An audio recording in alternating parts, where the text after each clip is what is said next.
નમસ્કાર દર્શક મિત્રો, હું નીતિન પટેલ. તમે જોઈ રહ્યા છો સમાચાર મેં આગળની જ. હવે જોઈએ આજના સમાચાર. નવયુગ શિશુ નિકેતન સ્કૂલ વિસનગર ખાતે વિજ્ઞાન ભારતી દ્વારા આયોજિત સ્પેસ ઓન વ્હીલ્સ કાર્યક્રમમાં ઉર્જા મંત્રી ઋષિકેશ પટેલ સહભાગી થયા હતા.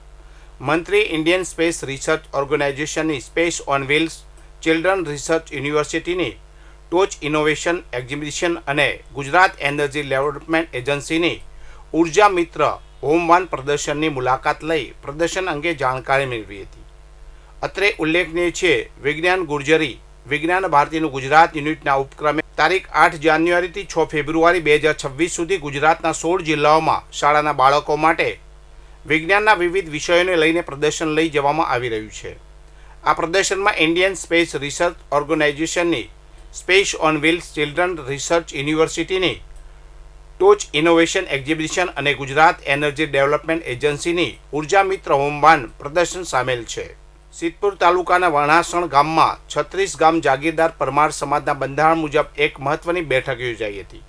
આ બેઠકમાં ગામના આગેવાનો, વડીલો અને યુવાનોએ સર્વસંમતિથી દારૂબંધી અને જુગારબંધી અંગે ચુસ્ત નિયમો નક્કી કર્યા છે.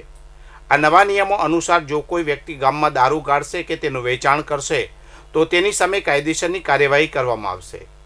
દારૂના વ્યવસાય સાથે સંકળાયેલા વ્યક્તિ પાસેથી 21,000 રૂપિયાનો દંડ વસૂલવામાં આવશે, જેની સંપૂર્ણ જવાબદારી તેના કુટુંબના સભ્યોની રહેશે. આ ઉપરાંત દારૂ ગાળનાર વ્યક્તિ સામે ગામનો કોઈ પણ નાગરિક વ્યવહાર રાખશે નહીં તેવો સામાજિક બહિષ્કારનો નિર્ણય લેવાયો છે.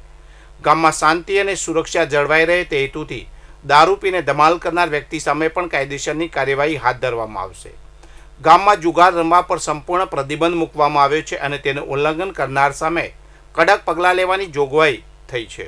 આ તમામ નિયમોના અમલીકરણ અને દેખરેખની જવાબદારી જે તે કુટુંબના આગેવાનો તેમજ વણાસણ ટોડા વાઇઝ 36 સભ્યોને સોંપવામાં આવી છે. વિસનગર ખાતે પ્રતિબંધિત સિંગલ યુઝ પ્લાસ્ટિકનો ઉપયોગ કરતા 11 વેપારીઓને ઝડપી પાડવામાં આવ્યા હતા. તેમની પાસેથી સ્થળ પર જ કુલ રૂપિયા 2,000નો દંડ વસૂલવામાં આવ્યો હતો. આ ઉપરાંત આશરે 7.5 કિલોગ્રામ સિંગલ યુઝ પ્લાસ્ટિકનો જથ્થો જપ્ત કરવામાં આવ્યો હતો. પાલિકાએ તમામ વેપારીઓને ભવિષ્યમાં સિંગલ યુઝ પ્લાસ્ટિકનો ઉપયોગ ન કરવા માટે કડક સૂચના આપી હતી અને ઉલ્લંઘન બદલ વધુ કડક કાર્યવાહીની ચેતવણી આપી હતી. પ્લાસ્ટિકની કાર્યવાહી ઉપરાંત પાલિકાની ટીમે નાગરિકોના સ્વાસ્થ્યને ધ્યાનમાં રાખીને પકોડીના વેપારીઓને ત્યાં પણ તપાસ હાથ ધરી હતી. એક પકોડી વેપારીના સ્થળેથી આશરે 100 કિલોગ્રામ સડેલા બટાકા મળી આવ્યા હતા, જે માનવ સ્વાસ્થ્ય માટે જોખમી હતા. પાલિકાએ તાત્કાલિક આ સડેલા બટાકાનો નાશ કર્યો હતો અને સંબંધિત વેપારી પાસેથી રૂપિયા 2,000નો દંડ વસૂલ્યો હતો. પાલિકાએ નાગરિકોને બહારની ખાણીપીણીની વસ્તુઓ આરોગતા પહેલા તેની શુદ્ધતાની ખાતરી કરવા અપીલ કરી છે. ખાસ કરીને પકોડી જેવી ચીજવસ્તુઓ ખાતા પહેલા સાવચેતી રાખવા જણાવાયું છે. શહેરને સ્વચ્છ અને રોગમુક્ત રાખવા માટે આ ઝુંબેશ આગામી દિવસોમાં પણ ચાલુ રહેશે તેમ પાલિકાએ જણાવ્યું હતું. પાટણ તાલુકાના ચંદ્રામણા પીએમશ્રી પ્રાથમિક શાળામાં શનિવારે કરુણા અભિયાન અંતર્ગત પતંગ દોરીના જથ્થાનો નાશ કરાયો હતો. વિદ્યાર્થીઓએ ગામમાંથી એકત્રિત કરેલી રસ્તે રજડતી દોરીને સળગાવી દેવામાં આવી હતી. શાળાના આચાર્ય ગણેશભાઈ ડોડિયાએ કરુણા અભિયાન હેઠળ વિદ્યાર્થીઓને રસ્તા પર પડેલી દોરી વીણી લાવવા સૂચના આપી હતી. આ દોરી પક્ષીઓનો ભોગ ન બને તે હેતુથી આ અભિયાન ચલાવાયું હતું. ઉત્તરાયણ પછી શાળા શરૂ થતાં વિદ્યાર્થીઓ દ્વારા લાવવામાં આવેલી દોરીનો ઢગલો કરીને તેને બાળી નાખવામાં આવી હતી. સૌથી વધુ દોરીનો જથ્થો લાવનાર 3 વિદ્યાર્થીઓને પ્રોત્સાહક ઇનામ આપી સન્માનિત કરાયા હતા. વિદ્યાર્થીઓને હજુ પણ ગામમાં જ્યાં પણ દોરી નજરમાં આવે તેને સળગાવીને નાશ કરવા માર્ગદર્શન અપાયું હતું.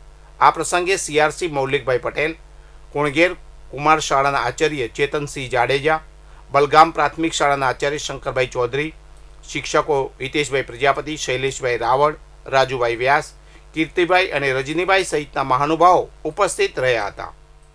સાતલપુર તાલુકાની વાવડીથી પરશુદ તરફ જતી બામરોલી ડિસ્ટ્રિક્ટ કેનાલની હાલત અત્યંત કફોડી બની છે. કેનાલમાં સમયસર સાફ સફાઈ ન થવાને કારણે તથા સિંચાઈ માટે પૂરતું પાણી ન મળતા બામરોલી અને પરશુદ ગામના ખેડૂતોને ભારે હાલાકીનો સામનો કરવો પડી રહ્યો છે.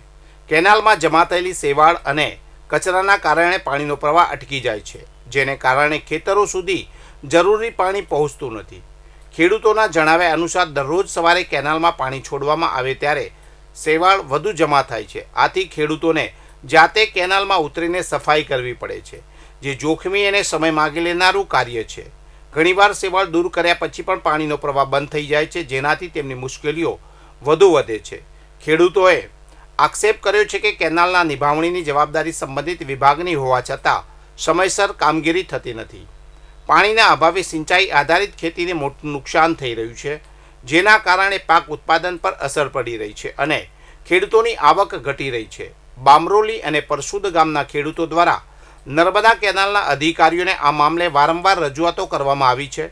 ખેડૂતોએ સરકારને કેનાલની સંપૂર્ણ સફાઈ, નિયમિત નિભાવણી અને પૂરતું પાણી છોડવાની વ્યવસ્થા કરવા વિનંતી કરી છે. જો તાત્કાલિક પગલાં લેવામાં નહીં આવે તો ખેતી અને ખેડૂતોના જીવન પર ગંભીર અસર પડશે તેવી ચિંતા તેમણે વ્યક્ત કરી છે. વધુ સમાચાર માટે જોતા રહો સમાચાર મેં આગળ ન્યૂઝ. નમસ્કાર.